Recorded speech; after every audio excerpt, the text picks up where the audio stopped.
Hello student, welcome to my channel Shravan lecturer. आज हम आपको बताएंगे कक्षा 10 गणित यानी कि क्लास 10 मैथ का बहुत सारे महत्वपूर्ण प्रश्न जो बोर्ड परीक्षा में 100% आएगा। ठीक है, बहुत ज्यादा इंपॉर्टेंट क्वेश्चन है, देख सकते। तो सबसे पहला प्रश्न आप देखो, सबसे पहला प्रश्न, ठीक है, लिखा हुआ है सिद्ध कीजिए कि √5 एक अपरिमेय संख्या है। ये बोर्ड परीक्षा के लिए सबसे ज्यादा इंपॉर्टेंट है। ठीक है, ये आपके लिए बहुत ज्यादा इंपॉर्टेंट प्रश्न है और आपको बोर्ड परीक्षा में इसको सॉल्व करके ही जाना है। ओके, इसको बिना लगाए बोर्ड परीक्षा में नहीं जाना है, क्योंकि ये आपकी बोर्ड परीक्षा में जरूर आएगा। सिद्ध कीजिए कि √5 एक अपरिमेय संख्या है। तो इसको सिद्ध करने के लिए सबसे पहले आपको मानना पड़ेगा कि माना, देखो, इसको सिद्ध करने के लिए सबसे पहले आपको मानना पड़ेगा कि माना जो हमारा √5 है एक परिमेय संख्या है। सबसे पहले एक परिमेय संख्या मान लो। ठीक है, जब आप इसे परिमेय संख्या मान लोगे तो फिर ये आसानी से सिद्ध हो जाएगा। तो माना ये हमारा क्या है, एक परिमेय संख्या है। ठीक है, √5 एक परिमेय संख्या है। अगर ये एक परिमेय संख्या है तो याद रखना कि अगर हमारा √5 एक परिमेय संख्या है तो √5 को यानी कि परिमेय संख्या को हम P/Q के बराबर लिख सकते हैं। जहां हमारा क्या है, ये जो हमारा P/Q है, जहां जो हमारा P/Q क्या है, आई होप कि पता होगा। P और Q क्या है, सहअभाज्य संख्याएं हैं। सहअभाज्य संख्याएं हैं। सहअभाज्य संख्याओं का मतलब क्या होता है, जिसका अभाज्य गुणनखंड या उभयनिष्ठ गुणनखंड केवल एक हो। ठीक है, केवल एक हो। सहअभाज्य, ठीक है, सहअभाज्य संख्याएं हैं। ठीक है, ये क्या है, सहअभाज्य संख्याएं हैं। इतना याद रखना, ये याद रखना बहुत ज्यादा इंपॉर्टेंट पॉइंट है। जहां P और Q क्या है, ये सहअभाज्य संख्याएं हैं। ठीक है, और यहां हमारा Q जो है, ये Q की वैल्यू 0 के बराबर नहीं होनी चाहिए। बस तो इतना आपको समझ में आया, आई होप कि समझ में आ गया। अब इतना करने के बाद आपको दोनों पक्षों का वर्ग करना है। यानी कि यहां आपको लिखना है कि दोनों पक्षों का वर्ग करने पर, जब आप दोनों पक्षों का क्या करने पर, दोनों पक्षों का वर्ग करने पर, ध्यान रखना, एक एक पॉइंट को याद रखना, क्योंकि ऐसे ही आपको सिद्ध करना है। अगर बोर्ड परीक्षा में आ जाए, सिद्ध कीजिए √2 एक अपरिमेय संख्या है, √7 एक अपरिमेय संख्या है, √3, क्योंकि यही चीजें सारे सेम है। क्योंकि जहां आपका √5 है वहां √2 कर दो और √7 कर सकते हो। ठीक है, तो यहां जब आप दोनों पक्षों का वर्ग करोगे, लाइक जहां √5 है, इसका वर्ग कर लो, बराबर हमारा P एंड अपान Q का, इन दोनों का वर्ग करना है। ठीक है, P/Q का वर्ग करना है, इसका वर्ग करना है। ठीक है, तो ये हमारा किसके बराबर हो जाएगा, √5 का जब वर्ग करोगे तो 5 के बराबर हो जाएगा, और P का वर्ग करोगे तो P² हो जाएगा, और Q का वर्ग करोगे तो Q² हो जाएगा। अब यहां से अगर देखा जाए तो ये Q² जो होगा वो बराबर होगा P²/5, P²/5। बस यहां से आपको एक समीकरण टाइप का मिल जाएगा। ठीक है, यानी कि यहां से आपको ये जो है ना, ये Q² किसके बराबर है, P²/5 के। अब यहां एक आपको थ्योरम लिखना है जो कि लाइक आपके बुक में दिया हुआ है। यहां आपको लिखना है कि अगर यहां 5 जो है, 5 P² को विभाजित करता है, जो P² है इसको विभाजित करता है। ध्यान रखना, बहुत ज्यादा इंपॉर्टेंट है, विभाजित करता है। किसको विभाजित करता है, ये जो P² है, यानी कि 5 जो है, ये 5 नीचे वाला, ये P² को विभाजित करता है। तो याद रखना, जो 5 है, 5 P को विभाजित करता है, को विभाजित क्या करता है, विभाजित करता है। इतना याद रखना, विभाजित करता है। यहां तक समझ में आया कि नहीं? मतलब क्या है कि अगर ये 5 जो है P² को विभाजित करता है, तो ये हमारा 5 P को भी विभाजित करेगा। लाइक यहां अगर 5 जो है, 5 10 को विभाजित करता है, तो अगर 10 का वर्ग कर लो 100 हो जाएगा, तो ये 5 100 को भी विभाजित करेगा, वही कह रहा है। ठीक है, बस इतना आपको समझ में आया, यहां तक पॉइंट आपको समझ में आया कि √5 और इसका P/Q का मैंने वर्ग कर लिया। बस अब आपको यहाँ Q² बराबर P²/5। अब आपको क्या करना है, यहां आपको मान लेना है तब, यानी कि माना ठीक है। अब आपको यहाँ मान लेना है, माना जो P है हम 5m के बराबर मान लेते हैं। यहाँ एक ट्रिक याद रखना, अगर आपका सिद्ध करने के लिए आता है √2 एक अपरिमेय संख्या है तो यहाँ P को आप 2m मानना। यहाँ √5 है इसलिए मैंने 5m मानना है, ठीक है। तो यहाँ मैंने P को किसके बराबर माना, 5m के बराबर। अब यहाँ आप इसे समीकरण फर्स्ट भी नाम दे सकते हो, इसको मैं समीकरण फर्स्ट भी नाम दे सकता हूँ। अब ये जो P का मान है यहाँ आप रख दो, लाइक ये हमारा जो मान है ना q², यहाँ आप रख सकते हो। तो यहाँ हम क्या करेंगे, यहाँ q² बराबर यहाँ P के स्थान पर, ये जो P है इसके स्थान पर 5m का स्क्वायर कर लेते हैं। याद रखना बहुत आसान तरीका बता रहा हूं, ऐसा कोई नहीं बताएगा। यहाँ 5 कर लो, अब यहाँ आप q² का वर्ग करो और यहाँ 25 हो जाएगा ना, 25 और m का स्क्वायर हो जाएगा और बटे में 5 हो जाएगा, ठीक है। 5 हो जाएगा। अब यहाँ 5 यानी कि 5 5 जा 25, यानी कि यहाँ q² बराबर हो जाएगा 5m²। अब यहाँ से अगर हम देखें कि यहाँ m² बराबर क्या होगा, तो यहाँ हो जाएगा q² बटे में 5। अब आपको नीचे क्या लिखना है, अब वही चीज जो मैंने यहाँ लिखा है ना, ये चीज यहाँ ध्यान से देखना, ये दोनों लाइन कि यहाँ 5p² को विभाजित करता है, यहाँ आपको लिखना है, यहाँ q² है ना, तो यहाँ आपको वही चीज बदल देना है कि यहाँ अब आपको लिखना है कि यहाँ अगर 5 किसको विभाजित करता है, q² को विभाजित करता है, किसको विभाजित करता है, q² को विभाजित करता है। तो q² को विभाजित करता है तो मैंने क्या बताया है, तो जो 5 है q को भी विभाजित करेगा, 5 q को भी क्या करेगा, विभाजित करेगा। इतना याद रखना, थोड़ा सा आपको याद रखना है, विभाजित करता है। अगर इतना याद रखना, ये आपका थ्योरम है, यहाँ इतना ही कहा गया है कि अगर 5 q² को विभाजित करता है तो 5 q को भी विभाजित करेगा। अब यहाँ आपको पता चला कि ये अगर p/q अभाज्य संख्याएं होती तो इनका एक के अतिरिक्त कोई उभयनिष्ठ गुणनखंड नहीं होता, लेकिन यहाँ 5 का उभयनिष्ठ गुणनखंड क्या है, 5 है, यानी कि 5 है। अगर इसका उभयनिष्ठ गुणनखंड 5 है तो p/q एक सह-अभाज्य संख्याएं नहीं है, ठीक है। और अगर ये सह-अभाज्य संख्याएं नहीं है तो हमारा √5 एक परिमेय संख्या भी नहीं है, ठीक है। अब यहां मैं आपको समझाता हूं। अब आपको इतना करने के बाद नीचे आपको क्या लिखना है ये समझो, ठीक है। नीचे आपको लिखना है समीकरण फर्स्ट, जो मैंने ये समीकरण फर्स्ट देखा, ये देखो समीकरण फर्स्ट, और लाइक ये हमारा समीकरण सेकंड हो गया, ठीक है। ये हमारा समीकरण सेकंड हो गया, ठीक है। इसको मैंने समीकरण फर्स्ट नाम दिया और इसको मैंने समीकरण सेकंड नाम दिया। अब से हम कह सकते हैं P और Q का उभयनिष्ठ गुणनखंड 5 है। क्यों? क्योंकि ये जो है ना P भी 5 से विभाजित होता है, Q भी 5 से विभाजित होता है, तो यहाँ उभयनिष्ठ गुणनखंड 5 है। लेकिन अगर ये मैंने क्या लिखा है, जहां जो p/q यानी कि P और Q सह-अभाज्य संख्याएं हैं, बट सह-अभाज्य संख्याओं का उभयनिष्ठ गुणनखंड केवल 1 होता है, लेकिन इसका क्या है 5 है। परंतु यह तथ्य का विरोध करता है कि P और Q में 1 के अतिरिक्त कोई उभयनिष्ठ गुणनखंड नहीं है। मतलब ये विरोध करता है कि अगर ये एक सह-अभाज्य संख्याएं होती तो p/q का केवल एक ही उभयनिष्ठ गुणनखंड होता, तो ये विरोध करती है कि नहीं है। अतः हमारी परिकल्पना गलत है। अतः जो हमारी परिकल्पना क्या है, गलत है। अब हमारी परिकल्पना जब गलत है तो फिर हम अतः लिख सकते हैं ना, अतः जो हमारा √5 है एक अपरिमेय संख्या है। इतना तो आपको समझ में आ गया, अपरिमेय संख्या है। इससे अच्छा कोई नहीं समझाएगा। अगर अब भी ना समझ में आया हो तो वीडियो को दोबारा देख लो भाई, समझ लो, ठीक है। तो ये हमारा हो गया पहला क्वेश्चन, जो कि बोर्ड परीक्षा के लिए बहुत ज्यादा इंपॉर्टेंट है। अब हम लोग देखेंगे दूसरा क्वेश्चन। दूसरे क्वेश्चन पर आप लोग फोकस करो, क्या कह रहा है, ध्यान से समझो पहले कि एक कुटीर उद्योग एक दिन में कुछ बर्तनों का निर्माण करता है। एक कुटीर उद्योग है जो एक दिन में कितना, कुछ बर्तनों का निर्माण करता है। एक विशेष दिन यह देखा गया कि प्रत्येक नग के निर्माण की लागत उस दिन, ठीक है, उस दिन निर्मित किए गए बर्तनों की संख्या की दोगुनी, बर्तनों की संख्या की दोगुनी से 3 अधिक है। यदि उस दिन की कुल निर्माण लागत 90 रुपये थी तो निर्मित बर्तनों की संख्या और प्रत्येक नग की लागत ज्ञात कीजिए। बहुत आसान क्वेश्चन है। सबसे पहले आप क्वेश्चन को ध्यान से पढ़ो, फिर आप उसे लगा पाओगे। ये बोर्ड परीक्षा के लिए बहुत ज्यादा इंपॉर्टेंट क्वेश्चन भी है, वेरी इंपॉर्टेंट क्वेश्चन है। सबसे पहले आपने क्वेश्चन को पढ़ा।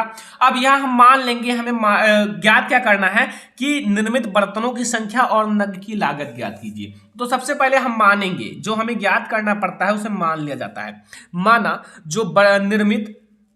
जो निर्मित बर्तनों की संख्या है, माना निर्मित बर्तनों की संख्या, मैंने माना निर्मित बर्तनों की संख्या को कितना मान लिया, x मान लिया, ठीक है, x मान लिया। अब हमें दूसरा मानना पड़ेगा और नग की लागत, तथा नग, प्रत्येक नग की लागत रुपए में, तथा प्रत्येक जो नग है, नग की लागत। अब यहां मैं नग का लागत भी मान लेता हूं, कितना, y रुपया मान लेता हूं, ठीक है, x और y मैंने मान लिया। अब अकॉर्डिंग टू क्वेश्चन, यानी कि प्रश्नानुसार, ठीक है, प्रश्नानुसार क्या कह रहा है कि एक ऐसा दिन देखा गया, यानी कि उस दिन निर्मित किए गए बर्तनों की संख्या की दोगुनी, जो बर्तनों की संख्या है उसकी दोगुनी से 3 अधिक। यहाँ प्रत्येक नग के निर्माण की लागत उस दिन, यानी कि जो ये नग के निर्माण की लागत है, ये y जो है ये बराबर है किसके, बर्तनों की संख्या की दोगुनी, यानी कि बर्तन की संख्या को मैंने x माना है, तो ये बराबर होगा बर्तनों की संख्या की दोगुनी, दोगुनी से 3 अधिक, यानी कि इसमें आपको 3 और जोड़ लेना है। तो y बराबर 2x + 3, और यहां से, ठीक है, और तथा, और एक बात याद रखना, और यदि उस दिन की कुल निर्माण लागत 90 रुपये हो, तथा अब आपको क्या करना है यहां, अब एक तो आपको ये मिला, ठीक है, y बराबर 2x + 3, ये आपको समीकरण नंबर फर्स्ट नाम दे दो, ठीक है, मैंने समीकरण नंबर फर्स्ट नाम दे दिया। अब एक और कह रहा है कि यदि उस दिन की कुल निर्माण लागत 90 रुपये थी, यानी कि यहां अगर x और y दोनों को मल्टीप्लाई कराया जाए तो कुल 90 रुपये थी। इसे आप समीकरण 2 नाम दे दो, ठीक है। अब समीकरण 1 तथा समीकरण 2 से, या फिर आप y की वैल्यू समीकरण 2 में रख दो, जो y का मान है उसको आप समीकरण 2 में रख दो, तो y का मान समीकरण 2 में रखने पर, अब y का अगर वैल्यू आप समीकरण 2 में रख दोगे, यानी कि यहां हमारा x और y की वैल्यू कितनी है, 2x + 3 और बराबर 90। यहां से हमारा हो जाएगा 2x² + 3x बराबर 90, ठीक है। अब अगर इसको इधर ट्रांसफर कर लिया जाए तो ये हो जाएगा 2x² - 3x, सॉरी +3x है, और -90 बराबर 0। अब ये 90 दुनाई 180, ठीक है, जोड़ने घटाने पर 3, जोड़ने घटाने पर 3, और गुणा करने पर हमारा 180, ठीक है, 9 दूनी 18, यानी कि 180, इसका गुणा इससे मान लिया जाता है, कल्पना किया जाता है, ठीक है।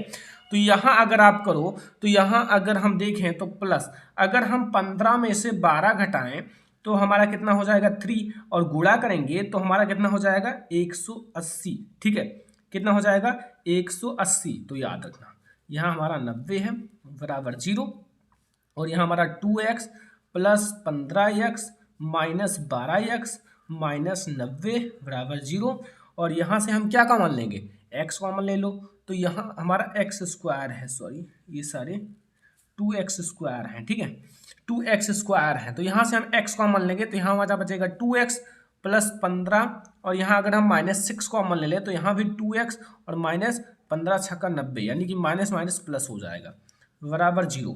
अब ये आप याद रखना, जब आप ये करते हो तो ये दोनों जो हैं ये बराबर होना चाहिए, ठीक है, जब आप ये गुणनखंड करते हो। तो यहाँ हमारा एक ब्रैकेट में x - 6 रहेगा, जो ये x और -6, और एक ब्रैकेट में 2x + 15 रहेगा बराबर 0। अब देखो ध्यान से देखना, हम एक बार x - 6 बराबर 0 करेंगे तो x बराबर हमारा 6 आएगा, और एक बार हम 2x + 15 बराबर 0 करेंगे तो यहाँ से 2x बराबर -15 और x बराबर -15/2 हो जाएगा, यहाँ -15/2। ये जो है ना, बर्तनों की संख्या जो है ऋणात्मक तथा भिन्न नहीं हो सकती, ये आपका अमान्य है, ये अमान्य है, क्योंकि ये जो बर्तनों की संख्या है, बर्तनों की संख्या क्या हो सकती है, ऋणात्मक तथा भिन्न नहीं हो सकती, नहीं हो सकती। बस इतना याद रखना। हमारा मान क्या है, x बराबर 0, 6, x बराबर 6। तो यहां से x बराबर हमें 6 मिला, यानी कि हमें बर्तनों की संख्या 6 मिली।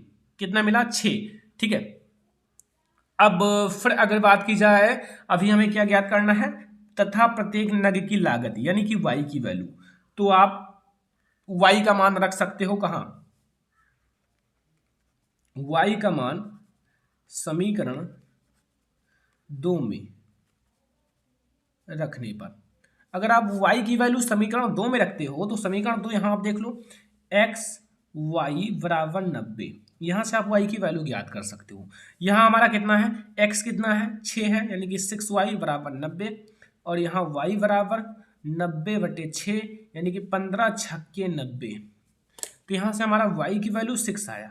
देखो यहाँ से हमें y की, सॉरी 15 छक्का 90 यानी कि 15 हो जाएगा। ठीक है, 15, तो यहां से हमें 15 मिला। ये हमारा कितना मिला, y की वैल्यू 15 मिली, यानी कि 15 रुपए। अब देखो यहां अब आपको लिखना क्या है, यहां अब हमें क्या मिल गया, एक तो हमें x की वैल्यू 6 मिली और y की वैल्यू 15 मिला। तो निर्मित बर्तनों की संख्या, निर्मित, हमें बर्तनों की संख्या ज्ञात करनी थी, तो निर्मित बर्तनों की संख्या कितनी है, बर्तनों की संख्या 6 है, तथा प्रत्येक नग की लागत, प्रत्येक, देखो प्रत्येक नग, वैसे भी बता रहा था नग की लागत 2 गुनी से 3 अधिक, यानी कि 6 दुना 12, 3 15, 15 रुपए है। बस प्रत्येक, ये है हमारा आंसर। तो ये हमारा दूसरा क्वेश्चन है। वेरी इंपॉर्टेंट, जितना क्वेश्चन बताया जा रहा है ये सारे आप नोट करके और याद कर लेना, मतलब रिवीजन करते रहना। ठीक है, ये हमारा दूसरा क्वेश्चन है। अब हम लोग देखेंगे क्वेश्चन नंबर 3। क्वेश्चन नंबर 3 ध्यान से देखना, लिखा हुआ है k का मान ज्ञात कीजिए यदि बिंदु जो है a जो हमारा है 2,3 और v जो है 4, और c जो है 6, संरेखीय है। क्या है, संरेखीय है। संरेखीय मतलब यहां हमारा जो मतलब त्रिभुज का क्षेत्रफल होगा वो शून्य होना चाहिए। अगर ये संरेखीय होंगे तो, संरेखीय होंगे तो इसका जो क्षेत्रफल होगा वो शून्य होगा। चूंकि मैं यहां लिख देता हूं, सारी चीजें आपका कंफ्यूजन क्लियर हो जाए, चूंकि मैं एक भी कंफ्यूजन आप लोगों का रखना नहीं चाहता हूं, मैं आप लोगों को पूरा क्लियर करा देना चाहता हूं। ठीक है, और बहुत सारे इंपॉर्टेंट क्वेश्चन मैं सॉल्व कराने वाला हूं, आप लोगों के लिए बहुत ज़्यादा मेहनत करने वाला हूं। केवल आप लोग मेहनत करना स्टार्ट कर दो पढ़ाई में, तो फिर आप लोग जिस टॉपिक पर कमेंट करोगे उस पर वीडियो जरूर बनाया जाएगा। ठीक है, अगर तीनों बिंदु क्या होंगे, संरेखीय होंगे। क्या होंगे, संरेखीय हैं। अगर संरेखीय हैं तो इसलिए, अगर ये संरेखीय है, लिखा हुआ है स्पष्ट है संरेखीय है, तो इसलिए आपको ये पता होना चाहिए कि इनसे जो बनने वाले त्रिभुज का क्षेत्रफल क्या होगा, शून्य होगा। क्या होगा, शून्य होगा। शून्य होगा मतलब इसका जो त्रिभुज का क्षेत्रफल शून्य होगा। त्रिभुज के क्षेत्रफल का फार्मूला आपको पता है, यानी कि सूत्र, यहां मैं एक सिंबल बना देता हूं त्रिभुज का। ठीक है, ये मतलब त्रिभुज का क्षेत्रफल है। ठीक है, इसका क्षेत्रफल का फार्मूला आता है 1/2, और यहां x1 y2 माइनस y3, फिर प्लस x2 y3 माइनस, ये y3 है minus y1, plus x3 y1 minus y2। ये होता है हमारा त्रिभुज का फार्मूला। काफ़ी आसान होता है, यहाँ आप वैल्यू रख दो फिर संरेखीय पता चल जाएगा। लाइक ये हमारा 1/2 है, यहाँ x1 क्या है, मैं आपको सारी चीज़ें समझा देता हूँ। ये हमारा जो है ना, ये हमारा x1 है, आगे का देखो ये हमारा आगे का x2 है, ये जो आगे का है ये x3 है। जितनी आगे की होती हैं वो x1 x2 x3 होते हैं, पीछे के जो होते हैं वो y1 होते हैं, y2 है, और ये हमारा y3 है। इतना आपको समझ में आया, कोई दिक्कत नहीं है ना। अब आप बताओ वैल्यू रखना। यहाँ x1 क्या है, यहाँ x1 क्या है, x1 हमारा देखो यहाँ x1 2 है, y2 क्या है, y2 हमारा के है, देखो ये y2 के है, माइनस y3 कितना है, -3 है, तो -3 और ये माइनस प्लस हो जाएगा, प्लस x2 हमारा कितना है, x2 है 4, तो x2 की वैल्यू हम रखेंगे 4। अब यहाँ y3 हमारा -3 है, और y1 +1 है, लेकिन यहाँ आपका +3 है, लेकिन यहाँ -3 हो जाएगा क्योंकि माइनस लगा हुआ है, प्लस x3 हमारा कितना है, x3 हमारा 6 है, ये 6 है, तो x3 के स्थान पर आप 6 रखो। फिर y1 हमारा कितना है, 3 है ना y1, तो यहाँ आप 3 रखो, और y2 हमारा k है। बस इसी को आप सॉल्व कर लो, और 0 के बराबर होना चाहिए क्योंकि हमारा संरेखीय है, ऑलरेडी बता दिया गया है। तो अब इसे आप कैसे सॉल्व करोगे मैं आपको बताता हूँ। 1/2, देखो यहाँ हमारा क्या हो जाएगा, ये इससे मल्टीप्लाई होगा, तो ये हमारा हो जाएगा 2k, और इसका मल्टीप्लाई हमारा इसका और इससे होगा, तो ये हो जाएगा 6 प्लस। अब देखो यहाँ हमारा देखो ये हमारा है 3 यानी कि 3 दूनाई 6, 6 चौकी 24 -24 हो जाएगा, ठीक है।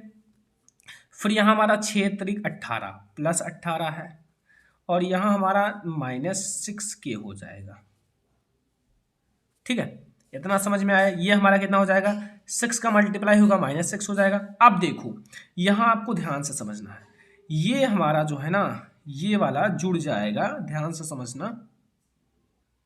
यहाँ आप लोग यहाँ बराबर 0 लगा लेना, ठीक है, बराबर 0, क्योंकि अभी आपको पता चलेगा। यहाँ अब आप देखो यहाँ आपका ये जो है ना ये और ये, यानी कि -6k में से 2k घट जाएगा, तो कितना बचेगा।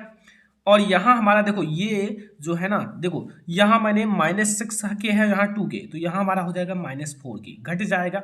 और यहाँ हमारा 8 6 यानी कि 18 6 24 यानी कि +24, और यहाँ हमारा -24, ये हो गया 0 के बराबर।